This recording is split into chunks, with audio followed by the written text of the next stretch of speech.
તો સમાચાર મળી રહ્યા છે કે રાજ્યમાં વરસાદની સ્થિતિને લઈ હવામાન વિભાગે મહત્વપૂર્ણ આગાહી કરી છે। હાલ વેલમાર્ક લો પ્રેશર બે ટ્રફ સક્રિય છે। આ સક્રિય લો પ્રેશર અને ટ્રફ સિસ્ટમના કારણે કેટલાક વિસ્તારમાં ભારે વરસાદની શક્યતા વ્યક્ત કરાઈ છે।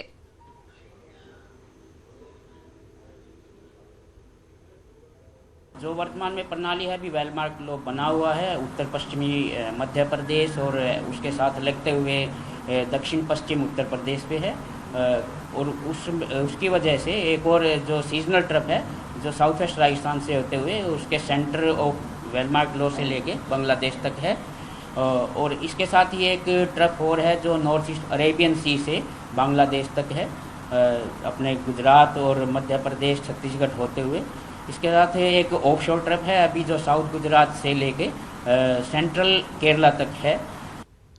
અરબી સમુદ્ર તરફથી સક્રિય સિસ્ટમ અને બે ટ્રફની અસરના કારણે દક્ષિણ ગુજરાત અને સૌરાષ્ટ્રના કેટલાક વિસ્તારોમાં ભારે વરસાદી પરિસ્થિતિ છે।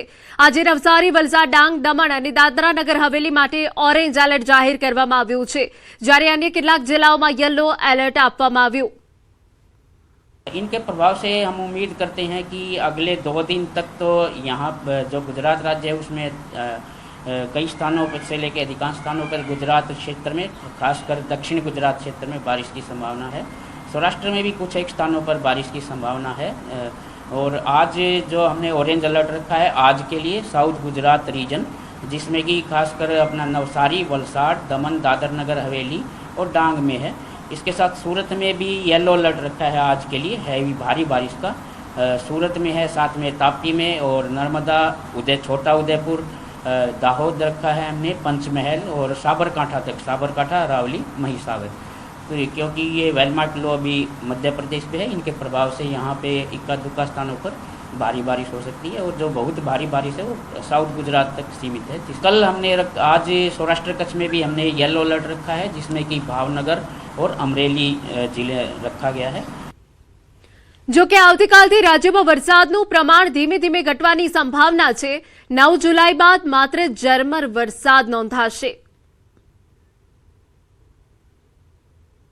कल के बाद एक्टिविटी थोड़ी कम हो जाएगी और डे 3 से कोई भारी बारिश की संभावना नहीं है। डे 3 से डे 7 कुछ स्थानों पर हल्की से मध्यम बारिश हो सकती है। અત્યાર સુધી રાજ્યમાં સરેરાશ વરસાદમાં 6% ઘટ નોંધાઈ છે। સૌરાષ્ટ્ર કચ્છમાં સામાન્ય કરતાં 18% ઓછો વરસાદ થયો, જ્યારે દક્ષિણ ગુજરાતમાં સામાન્ય કરતાં 5% વધુ વરસાદ नोंधायो છે। 1 जून से लेके अभी तक की तो हमारा जो सौराष्ट्र कच्छ में है जो उसमें -18% बारिश कम हुई है, मतलब 18% कम हुई है नॉर्मल से, -18% है। और अगर गुजरात रीजन की बात करें तो नॉर्मल से 4% ज़्यादा है, मतलब नॉर्मल में है। ओवरऑल अगर हम देखते हैं तो -6% कम हुई है गुजरात राज्य में ओवरऑल अभी तक जो मानसून सीजन की है। સમાચારમાં વાત કરીએ તો વરસાદને લઈ શિક્ષણ વિભાગની સૂચના। વરસાદની સ્થિતિમાં શાળાઓને નિર્ણય લેવા સૂચના કરાઈ। સમય સૂચકતા પ્રમાણે નિર્ણય લેવા સૂચના। ઇલેક્ટ્રિક વાયરિંગ, સ્કૂલ બહારના રોડ રસ્તાને લઈ પગલાં લેવા સૂચના અપાઈ છે। શાળામાં ચાલતા કામકાજ, ખોદકામ સંદર્ભે પગલાં લેવા સૂચના અપાઈ। કામગીરી બાળકો માટે જોખમી ન બને તેનું ધ્યાન રાખવા સૂચના અપાઈ। શાળા કક્ષાએ પણ જે વીજ પુરવઠો છે ઘણી વખતે શોર્ટ સર્કિટના બનાવો પણ જોવા મળતા હોય છે, ત્યારે અગાઉ પણ સૂચના આપી હતી કે સ્થાનિક લેવલે પોતાની શાળાનું તમામ પ્રકારે પૂરેપૂરું ચકાસણી કરી લેવી જોઈએ, જેથી કરીને કોઈ પણ પ્રકારે ક્યાંક શોર્ટ સર્કિટના પણ બનાવ ન બને। અને જે રસ્તા ઉપરથી બાળકો આવતા હોય તે વરસાદના આધારે ખાસ કરીને ક્યાંક ખાડા, કામ ચાલતું હોય વગેરે પ્રકારની જે તકેદારી રાખવાની હોય તે બાબતે વિદ્યાર્થીઓ, વાલીઓને પણ અવગત રાખવા જોઈએ। અને અતિશય ભારે વરસાદ પડે તો સ્થાનિક સ્તરે જે છે એ વિવેક બુદ્ધિપૂર્વક નિર્ણય લેવા પણ અમે શાળાઓને ખાસ જણાવેલું છે।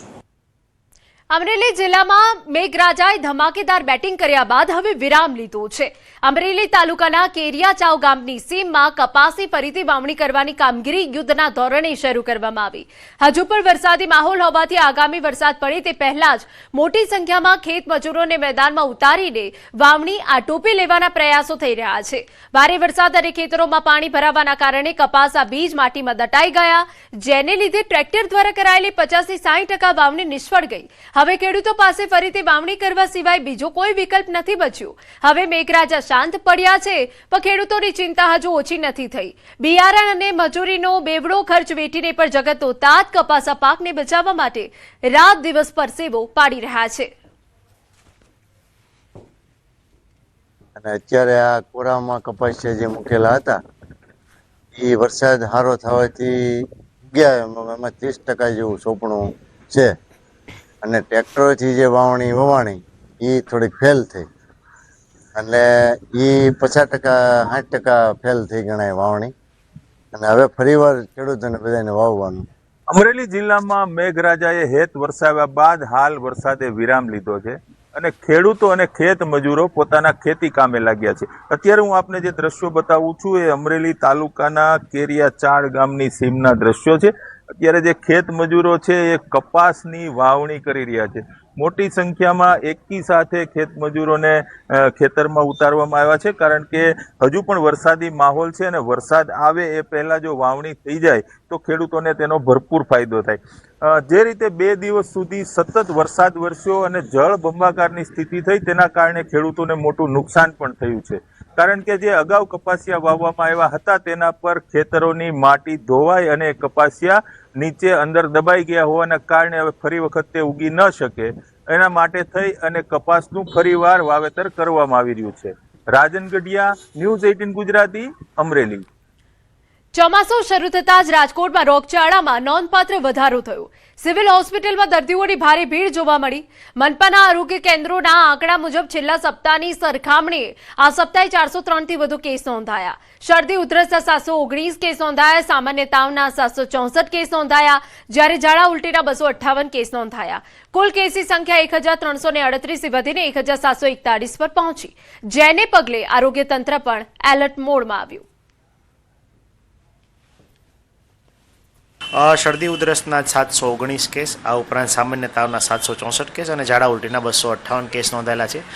મચ્છરોના પોરા ઉત્પત્તિ સ્થાનો છે આઈડેન્ટિફાઈ કરીને તેના અંતર્ગત પોરાનાશક કામગીરી કરવામાં આવી છે. સાથે સાથે પાણીજન્ય રોગચાળામાં ખાસ કરીને પાણીની અંદર ક્લોરીનની માત્રા જળવાઈ રહે સુનિશ્ચિત કરવા માટે આપણે દર મહિનાને 6મી તારીખે સુપર ક્લોરિનેશન ડે જે છે એ અંતર્ગત વિવિધ પ્રકારના વિસ્તારોમાં જ્યારે પાણી નળમાંથી આવતો હોય ત્યારે ક્લોરીન ટેસ્ટ કરીએ છીએ. સમાચાર સુરતમાંથી. બારડોલીમાં પૂરની સ્થિતિ. મીંઢોળા નદીના પાણી નજીકના વિસ્તારમાં ફરી વળ્યા છે. આપને તસવીરો બતાવી રહ્યા છે. મીંઢોળા નદી ગાંડીતુર બનતા બારડોલીના નીચાણવાળા વિસ્તારો જળમગ્ન થયા.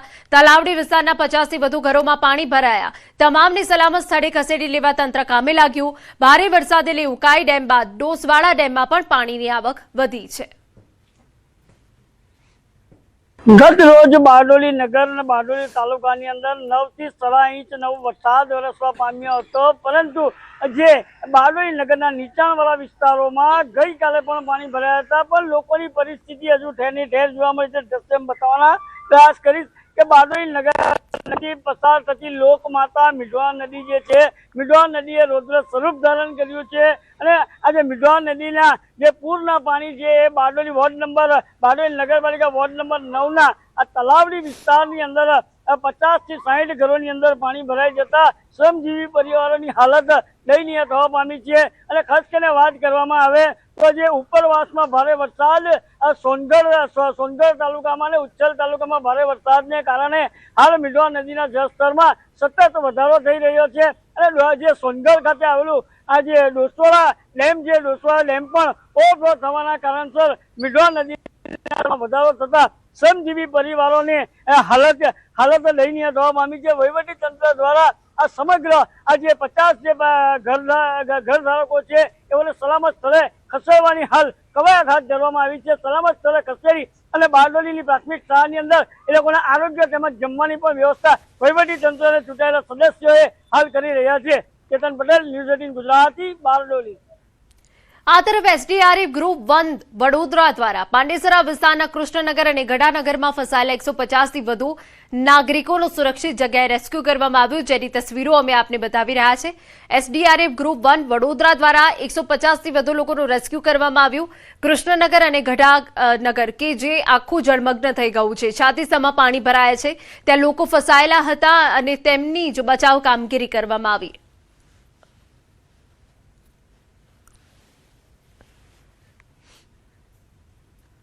સમાચારમાં આગળ વધીએ તો પીએસઆઈ વિભાગે બઢતીને લઈને મોટા સમાચાર. લાંબા સમયથી અટકાયેલી પોલીસ ભરતી પ્રક્રિયા મામલે મોટા સમાચાર. હાઈકોર્ટે પીએસઆઈ વિભાગે ભરતી પ્રક્રિયાને લીલી ઝંડી આપી. બઢતીના નિયમોને પડકારતી અરજી હાઈકોર્ટે ફગાવી. પરીક્ષામાં હસ્તક્ષેપથી કોર્ટે કર્યો ઇનકાર. અટવાયેલી ભરતી પ્રક્રિયાનો માર્ગ મોકળો. રાજ્યભરના અંદાજે 1800 પોલીસ કર્મચારીઓને રાહત. પીએસઆઈની ખાલી જગ્યાઓ હવે વિભાગીય ભરતીથી ભરવામાં આવશે. સરકારની પારદર્શક અને નિયમબદ્ધ ભરતી પ્રક્રિયાને હાઈકોર્ટનું સમર્થન.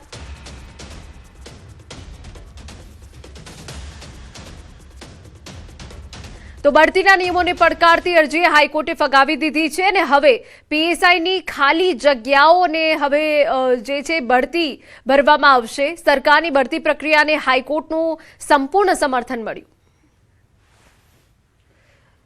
સમાચાર રાજકોટમાંથી. મેયરની કામગીરીને લઈ પોસ્ટ. નેહલ શુક્લ અંગે ભાજપના પૂર્વ સ્ટેન્ડિંગ ચેરમેનની સૂચક પોસ્ટ રાજભા ઝાલાએ સોશિયલ મીડિયામાં પોસ્ટ કરી. પોસ્ટમાં રાજકોટના મેયર નેહલ શુક્લ સિંહની સવારી કરી લીધી હોવાની પોસ્ટ. સિંહની સવારી બાદ સાથે બીજી પોસ્ટ મૂકવામાં આવી. રાજકોટના મેયર ધર્મ સંકટમાં, એક બાજુ પક્ષ, બીજી બાજુ જનતા. તો એ જે પોસ્ટ કરવામાં આવી છે એ પણ અમે આપને બતાવી રહ્યા છે કે જ્યાં હવે મેયરની કામગીરીને લઈને આ પોસ્ટ કરવામાં આવી છે. મેયર નેહલ શુક્લ સિંહની સવારી કરી લીધી હોવાની પોસ્ટ. સિંહની સવારી બાદ સાથે બીજી પોસ્ટ પણ મૂકવામાં આવી.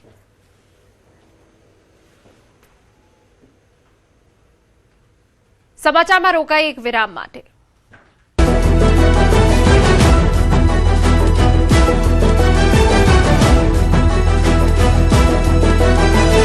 સુરતમાં આબ ફાટ્યું, ચારે તરફ જળબંબાકારની સ્થિતિ. સુરતને મેઘરાજાએ ધોઈ નાખ્યું. 8 ઇંચ વરસાદમાં સુરતની સુરત પાણી થઈ ગઈ. 8 કલાકમાં સુરતમાં 8 ઇંચ વરસાદ વરસ્યો, જેને લઈને સમગ્ર શહેર જાણે તરતા સિટીમાં ફેરવાઈ ગયું. સુરતમાં જ્યાં જુઓ ત્યાં પાણી જ પાણી જોવા મળ્યું. રસ્તાઓ જાણે સ્વિમિંગ પુલ બની ગયા. પાણીના કારણે અનેક સુરતીઓ ફસાયા, અનેક લોકોના વાહનો બગડ્યા. સુરતના વરસાદના સાંજ સુધીના આંકડાઓ જોઈએ તો પશ્ચિમ અને પૂર્વ ઝોનમાં 8 ઇંચથી વધુ વરસાદ વરસ્યો. દક્ષિણ પૂર્વ ઝોનમાં પણ 8 ઇંચ વરસાદ ખાબક્યો. મધ્ય ઝોનમાં 7.2 ઇંચ વરસાદ પડ્યો. ઉત્તર ઝોનમાં 7.5 ઇંચ વરસાદ, જ્યારે દક્ષિણ ઝોનમાં 6 ઇંચ વરસાદ નોંધાયો. આમ સમગ્ર શહેર પાણી થયું છે. ભારે વરસાદના પગલે સુરતની બે ખાડીઓએ ભયજનક સપાટી વટાવી દીધી છે. ભેદવાડ ખાડીમાં જળસ્તર 8.6 મીટરે પહોંચ્યું છે. ભયજનક સપાટીથી 1.4 મીટર ઉપર પાણી વહ્યું, જ્યારે વરાછામાં સીમાડા ખાડીએ પણ ભયજનક સપાટી વટાવી અને 5 મીટર ઉપર પાણી વહ્યું, જેના પગલે આસપાસની સોસાયટીઓમાં પાણી ધસી ગયું. સુરતમાં મેઘરાજાનું રૌદ્ર સ્વરૂપ. ડાયમંડ સિટીને મેઘરાજાએ બાનમાં લીધા. સુરતમાં મેઘરાજાએ જાણે રૌદ્ર સ્વરૂપ ધારણ કર્યું છે. સતત 12 કલાકથી વરસી રહેલા સાંબેલાધાર વરસાદે ડાયમંડ સિટીને બાનમાં લઈ લીધી. શહેરના અનેક વિસ્તારોમાં પૂર જેવી સ્થિતિ સર્જાઈ. શહેરના અનેક વિસ્તારો બેટમાં ફેરવાઈ ગયા. મુખ્ય માર્ગો, સોસાયટીઓ અને બજારોમાં 4 ફૂટ જેટલા પાણી ભરાતા રસ્તાઓ જાણે નદીમાં ફેરવાઈ ગયા હોય તેવા દ્રશ્યો જોવા મળ્યા. અનેક સ્થળોએ વાહનોની અવરજવરની જગ્યાએ બોટ ફરતી જોવા મળી. દ્રશ્યોમાં જોઈ શકાય છે કે